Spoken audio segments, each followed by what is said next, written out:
Hi, I'm Anna Miller with the Idaho Freedom Foundation. I'm the Education Policy Analyst here. Today we have our friend Tanya O'Melay, who left the Soviet Union in 1998, left Moscow, Russia. She grew up in the Soviet Union and went through the education system there all her life. So today I'd like to welcome Tanya O'Melay. Thank you for coming on the show. Thank you for having me here. So Tanya, I've talked to you a little bit about how you see some similarities between the education system you grew up in the Soviet Union and what's happening in our education system today. Can you speak to some of these things that you see that are similar and concerning? Well, very similar and very concerning to me is the amount of, I cannot find a better word for it, brainwashing in the American education system. I knew that indoctrination is a big deal in American education right now, and I heard lots of complaints about it, but I, at my kind of middle age, I decided to go back to school and get a totally different education. And I was really, really stunned, scared, badly surprised by the amount of indoctrination in American schools. And earlier today, I gave an example of it. I decided to study nursing at BSU, and when I took the program into my hands, I could, off the bat, I could say that we have almost as many classes which brainwash students into socialist and communist dogma as we have professional classes. If you would eliminate all those brainwashing classes, you could finish your education much, much faster, year and a half at a minimum. And the same thing was happening in the Soviet Union before, because they don't teach you critical thinking anymore. It's a dogma. You can never doubt the idea.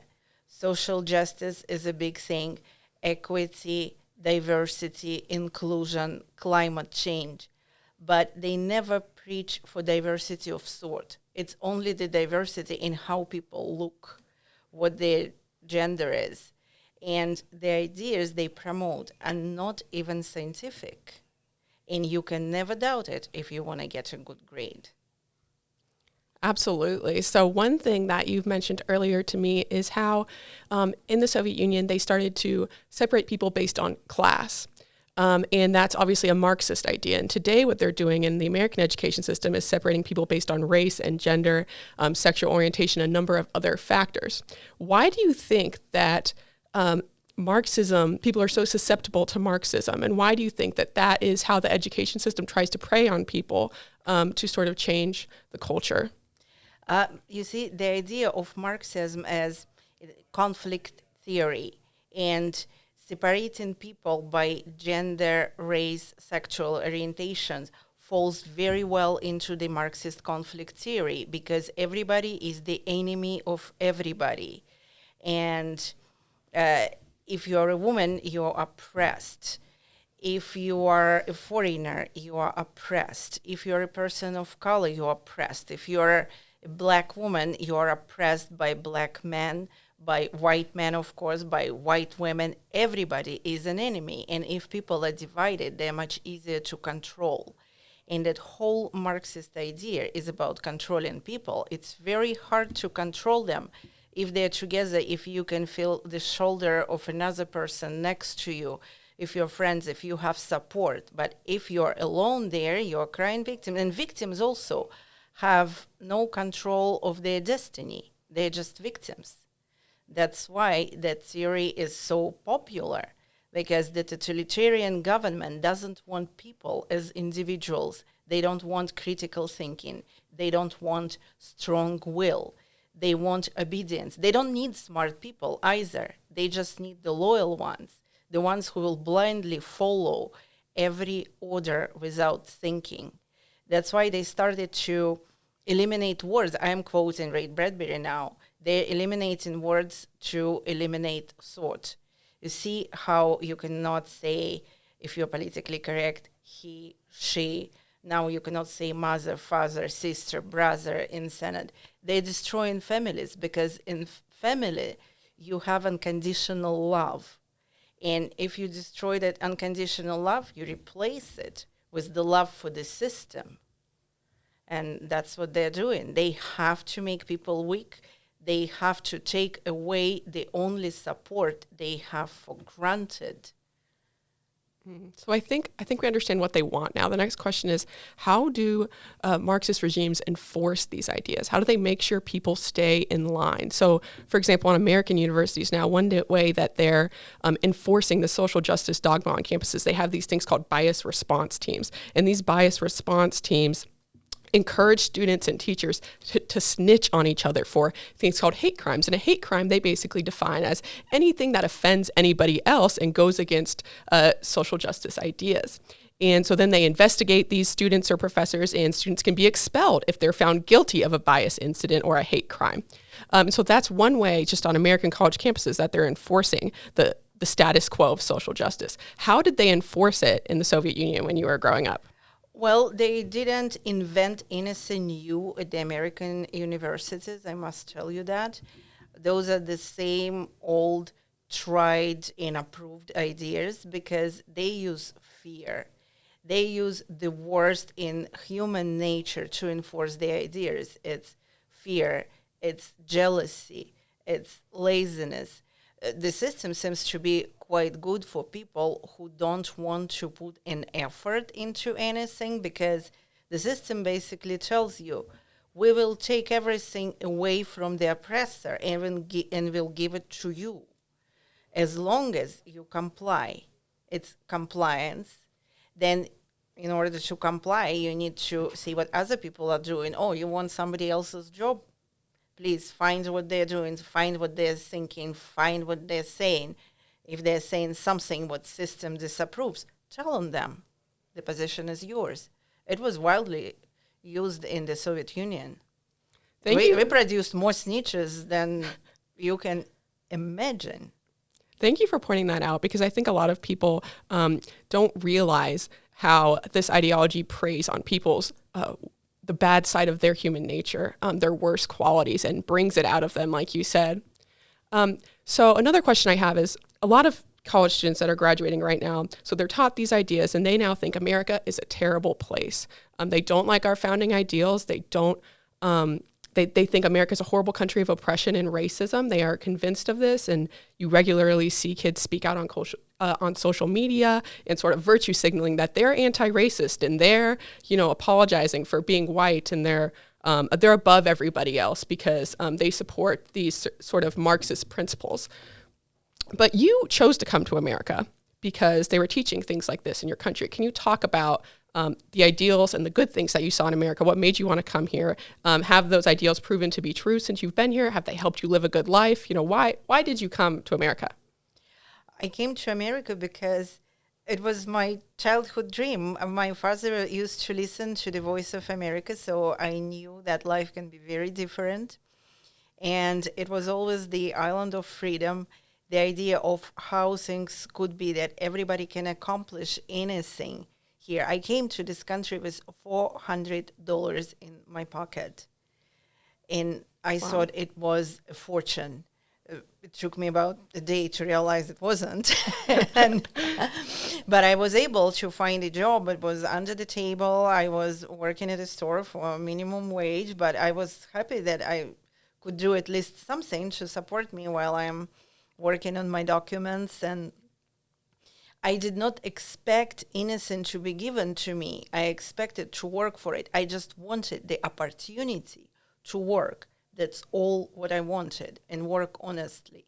And this country gives this to everyone. And I think this lie is the easiest to destroy, because when the left says America is racist, America is oppressive, America is bad, it's not true.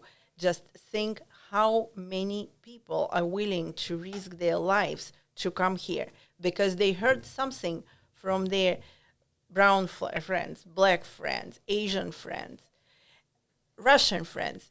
Everybody would tell their friends, you know what? Food is great. People are great. Roads are great. Homes are amazing.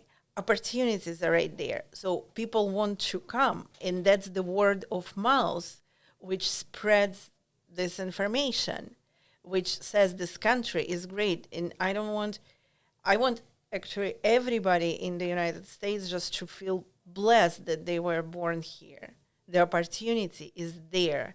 If you want to put your work in, you got it. What was it like working in the Soviet Union for your parents, and if you worked there at all, and what compared to what it was like when you began working in America? And also, what was it like when you went out and tried to buy goods and things that you need compared to what it was like when you went out and tried to go grocery shopping when you came to America? Well, it's very, very different because as it's advertised in American higher education and probably in middle school as well, socialism is great. It gives you free education. It sure does. It does give you free education. But then, till the end of your life, you will be working for free. And that's the free education.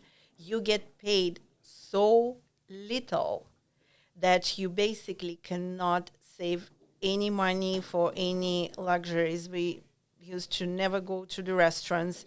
Maybe you go once a year and it's an event. Nobody would go and buy their lunches routinely at some place because it simply didn't exist when I was growing up. And now Russia changed, so I cannot attest to what people do at this point. But while it was a socialist state, some things which are normal things for anybody in Western countries was not normal to us. We could not go to the store, buy a pair of jeans. You could not go to the store and buy the shoes you want.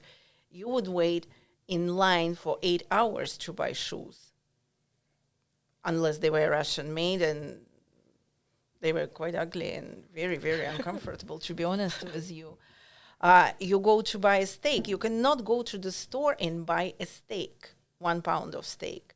You will have to buy 3 pounds of bones on top of it, some canned goods which are not sold, some grains which nobody wants, and basically whatever produce they had expiring, unpopular, untasty, you would be forced to buy because we didn't have a competition when goods were produced. Everything was a government plan, and they didn't plan so well, so they had enormous amount of goods which were not wanted. So if you want something and something is popular and tasty and cool, you would be forced to get almost 3 times the amount of that in unwanted goods. That was our shopping. So I'm going to pretend to be a woke college student in America for a second. Sure. All right. So that's horrible that happened to you, right? But maybe they just didn't do socialism correctly. Maybe they were just doing it the wrong way. We want true socialism in America. That's what these woke college kids would say. We want true socialism. We know we can do it right. We know we can make things free and still make sure that no human tragedies occur, that everyone gets the free things that they deserve. What would you say to a college kid that thinks that way? Well, first and foremost, free cheese is always in a mousetrap. Nothing is free out there. Not free education, I already mentioned. Free medical care, another popular thing. Of course, medical care is free, but what quality? You always get what you pay for. You can get your teeth pulled out in the former Soviet Union for free, probably with no anesthesia, because you have to pay to a doctor to find that anesthetic shot.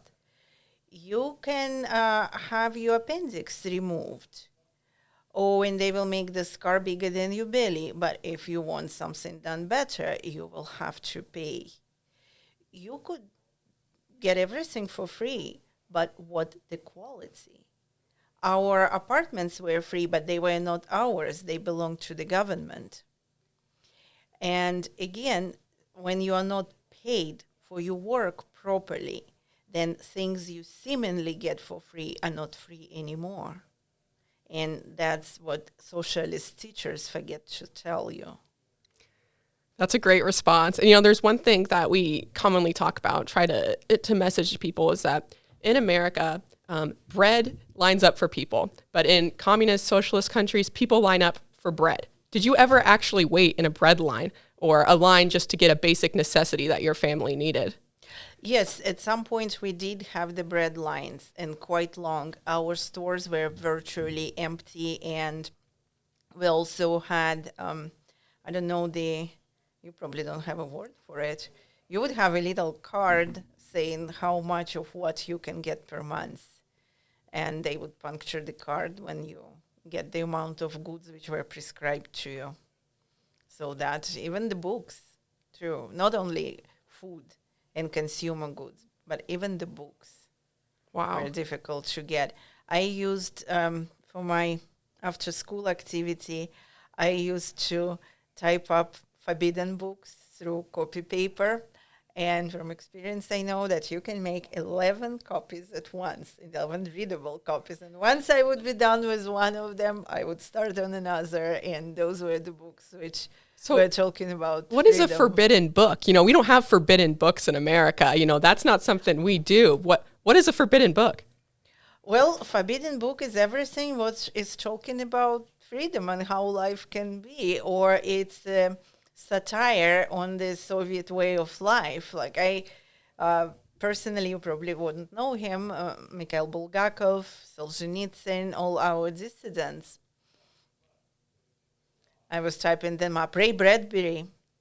That's why I can quote him anytime, because I typed him so many times when I was a teenager. Now, were you afraid of getting caught for doing that? And what would happen if you got caught? You could get caught doing that, but we were careful, and we were given those copied books only to people we knew. Okay. You had to be careful. So there's been, tons of riots across our country this past year for the Black Lives Matter movement, whose leaders are self-described trained Marxists seeking to train more Marxists. And that movement, it's kind of gone mainstream, again, on college campuses. If you could say one thing to students that think dismantling the way of American life and partaking in these riots to literally change our founding principles, they think that it's a good idea. What would you say to them? What do you think that it is a counter to their beliefs? I think that it was, a catchy slogan, which that organization stole, and they're very crafty at using it, because who would say that Black lives don't matter? Of course. But I would say all lives matter to that. And that's the truth. If we are all equal, then somebody else's life is not better or more valuable than yours.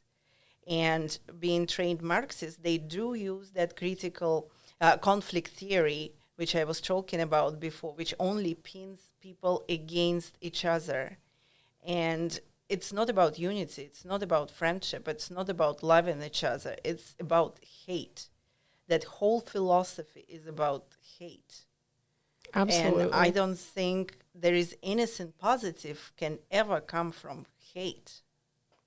I couldn't agree more. So another thing, another tactic that these groups use, that the social justice movement uses broadly, and that the Black Lives Matter movement uses, is something called cancel culture. And this is another intimidation tactic that people use. So if you say something that's against the dogma, they cancel you. Is this something, we know it was used in Maoist China. Was this used growing up in your life? For people trying to cancel each other? It's not quite like that. It was cancel culture probably, but it was never called that. But with us, how it was, how do I describe it the best? The dogma was so strong, you could not go against it. You just wouldn't advance at best. You could not build your career. My father just was able to build his career up to a certain point, though I'm pretty sure he was a genius. He was a nuclear scientist, nuclear physicist, and he was a brilliant person, but he refused to be a member of the Communist Party, and his career stopped. It's not like they canceled him publicly, but he stopped advancing. They stopped printing his articles. That was over, pretty much. So if you wanted to build your career, you had to preach to their dogma. That was it. Wow. You had to obey. You had to say, yes, that's the truth, and that's the only truth. You never argue. You never doubt. That was it. And you have cancel culture because you still have brave people. You're a different country. You still haven't killed the idea of freedom. the idea of free speech. That's why you still have cancel culture. When I was growing up, there was no free speech at all, period. So we could not have a cancel culture. There was nothing to cancel. So I think this is the perfect note to end on, is free speech. And I'm going to close with this brief question. So we still have free speech in America. There's a lot of people though that are afraid to speak out against the Marxist social justice agenda. What would you say to those people who want to remain silent on this issue? Don't be silent. Don't be afraid to speak. Regardless of you speaking might bring to you, even if you will lose a friend, even if you will lose your job, it's still better than the alternative. If you stop speaking, socialism will come to the United States and you will lose everything you have. Your job will not matter anymore. You need to fight for your freedom. You need to stop being afraid, because the alternative is much, much scarier. Well, thank you, Tanya. Thank you for coming on the show. You're a really brave person. You've overcome a lot, and we can't thank you enough for speaking out and just for defending freedom and the principles of liberty that do make America such a great country, and that I am so thankful to live in, and that I know so many other people are so thankful to live in. So thank you so much for coming on, and thank you to everyone for listening. I'm Anna Miller with Idaho Freedom Foundation, and I hope all of you have a great rest of your day. Thank you for having me over, and please be sure you live in the best country in the world.